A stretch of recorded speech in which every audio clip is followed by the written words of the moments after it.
दोस्तों आज मैंने अपनी लाइफ का वो डिसीजन ले लिया जो मैंने आज से कई साल पहले ले लेना चाहिए था।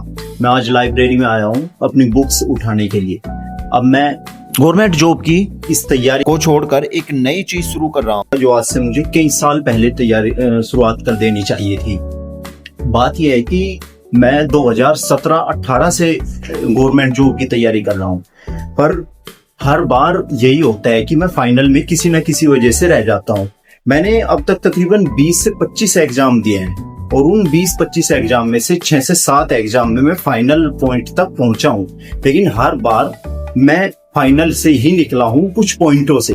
मैं ब्लॉगिंग में बहुत अच्छा कर सकता था। वो कहानी की शुरुआत मैं आपको शुरू से बताता हूँ। मैंने 2017 में पहला एक एग्जाम दिया था और उस एग्जाम में हुआ ये था कि कुछ ही दिनों की तैयारी में मैं उस एग्जाम को क्वालिफाई कर गया था। वो अलग बात थी कि मैं फाइनल में उसमें से रह गया था। और अगर आप भी सरकारी नौकरी की तैयारी कर रहे हैं तो आप वे गलती ना करें जो मैंने कर दी है। इसीलिए ये कहानी मैं आपको बता रहा हूँ कैसे मैंने IOI जॉब को छोड़ा। तो कहानी काफी लंबी है, मैं आपको स्टेप बाय स्टेप उसको बताता हुआ चलूंगा।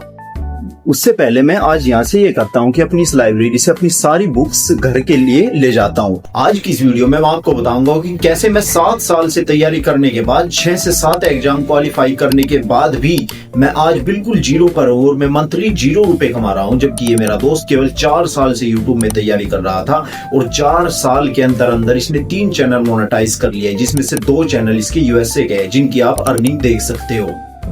ये मंथली इतने रुपए कमा रहा है जितना एक PCS अधिकारी भी नहीं कमा सकता। तो इस 7 से 8 साल के सफर में मैंने तकरीबन 20 एग्जाम दिए और उन 20 एग्जाम में से मैंने 6 से 7 एग्जाम क्वालिफाई भी किए। देखो, इस दुनिया में सबसे ज्यादा आशावादी वो लोग होते हैं जो किसी भी परिणाम के अंतिम छोर को छू के आते हैं, और मेरे साथ कुछ ऐसा ही हुआ। देखो, मेरी कहानी की शुरुआत 2017 से तब हुई जब मैंने पहली बार 12वीं के एकदम बाद ऑर्डिनेंस फैक्ट्री बोर्ड का एग्जाम दिया, और इसमें दुर्भाग्य से मेरे साथ ये बात हुई कि ये एग्जाम मैंने थोड़ी सी तैयारी के साथ ही क्वालिफाई कर दिया।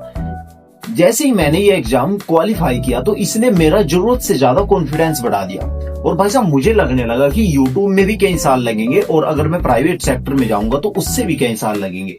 उससे बेहतर ये होगा कि मैं 1 से 2 साल के अंदर किसी भी एग्जाम की तैयारी करके मैं उसको क्वालिफाई कर लूंगा।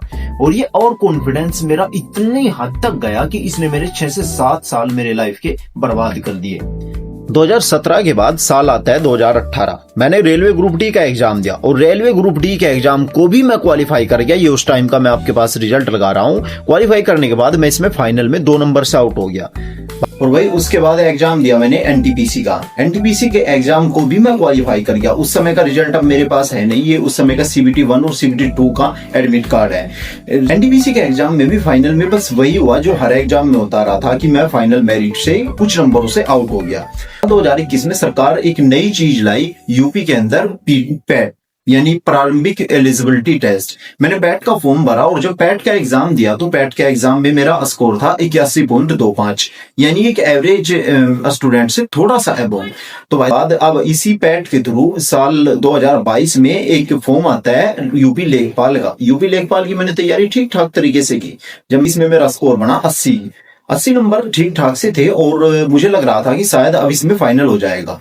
और फिर से भाग्य का खेल वही रचा गया कि भाई साहब फाइनल मेरिट EWS की पहुंची 81.25 पर और मेरे नंबर थे 80, और इसमें भी मैं 1.25 नंबर से बाहर हो गया। इसके बाद मैंने एग्जाम दिया फॉरेस्ट गार्ड का, और फॉरेस्ट गार्ड के एग्जाम में मेरे 150 में से 140 नंबर थे, लेकिन मैं इसमें फाइनल में बाहर हुआ फिजिकल में अंडर हाइट की वजह से। बाद क्या हुआ कि पैट में मेरा ठीक ठाक सा स्कोर था तो मैं एलिजिबल हो गया वन दरोगा का फॉर्म भरने के लिए। और भाई साहब वन दरोगा की जॉब जो है अब तक कि मुझे जितने भी फॉर्म भरे थे उन सब में सबसे बेस्ट जॉब लग रही थी वन दरोगा की। तो भाई साहब अब तक मैंने जितने भी एग्जाम दिए थे उन एग्जामों में से सबसे ज्यादा जो जी लगाकर और अच्छी तरीके से तैयारी कर दिया था, जितनी तैयारी मैं कर सकता था, वो मैंने वन दरोगा का एग्जाम दिया।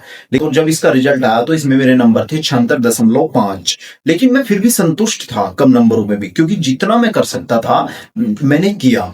लेकिन हुआ ये कि जनरल की जब फाइनल मेरिट लगी वो थी 78 पर, जबकि EWS की फाइनल मेरिट थी 74 पर। यानी कि अगर मैं EWS कैटेगरी में ही होता तो भाई साहब मैं इस परीक्षा में सिलेक्ट हो गया। भी आती जो भी मेरे हाथ से चली गई। और भाई साहब जिंदगी में पहली बार मैंने डिप्रेशन का अनुभव किया कि किस तरीके से लोग इससे जूझते हैं।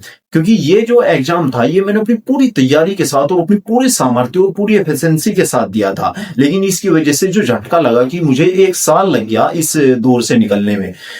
पर मुद्दे मामले की बात यह है कि क्या मुझे रोजगार मिला? क्योंकि इस समाज में आप कितने सफल और कितने असफल प्रयास किए ये कोई मैटर नहीं करता, मैटर करता है कि फाइनली आप जॉब ले पाए या नहीं। यही इस समाज में एक पढ़े लिखे आदमी की परिभाषा है।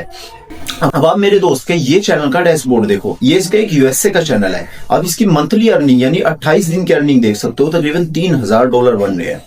और ये इसकी साल की अर्निंग है और ये इसका चैनल आप सर्च कर देख सकते हो। और ये इसका एक चैनल नहीं, इसके 3 चैनल है, 2 इंडिया के और 1 यूएसए का। अब मैं आपको बताता हूं कि मेरी और इसकी जर्नी बिल्कुल एक साथ शुरुआत हुई थी। मैंने और इसने एक साथ ग्रेजुएशन करी थी और ग्रेजुएशन करने के बाद इसने कंफर्म कर लिया था कि इसे सरकारी जॉब की तैयारी नहीं कर पाएगा, क्योंकि अपने परिवार में जितना होनहार और पढ़ने वाला स्टूडेंट मैं था उतना ये नहीं था। मेरे 12वीं में 80% आए थे और इसके मुश्किल से 60% के आसपास पहुंच रही थी बात। तो घर को मैं एक कंफर्म था कि इसके बस की सरकारी नौकरी नहीं है और इसने इसके साथ साथ काम शुरू कर दिया था। लेकिन इसकी एक अच्छी बात थी, इसके कंफर्म था कि यूट्यूब करना है। यूट्यूब करने का विचार मेरा भी था, लेकिन मैं सरकारी जॉब के चक्कर में पड़ गया और ये अपनी जो चीज चाह रहा था उसी चीज को करने लगा। इसको भी तकरीबन 6 से 7 साल लग गए, लेकिन भाई इसने अर्निंग तकरीबन 2 साल के बाद ही शुरू कर दी थी। यानी जब तक मैं पेपर दे ही रहा था तब तक ही इसके चैनल 1 से 2 चैनल मोनेटाइज हो गया था और इसने अर्निंग शुरू कर दी थी।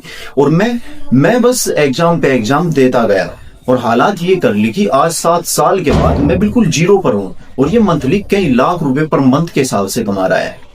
और अब के हालात ऐसे हैं कि यार मैं रेलवे की तैयारी तो कर रहा हूं पर मेरा मन लग नहीं रहा है।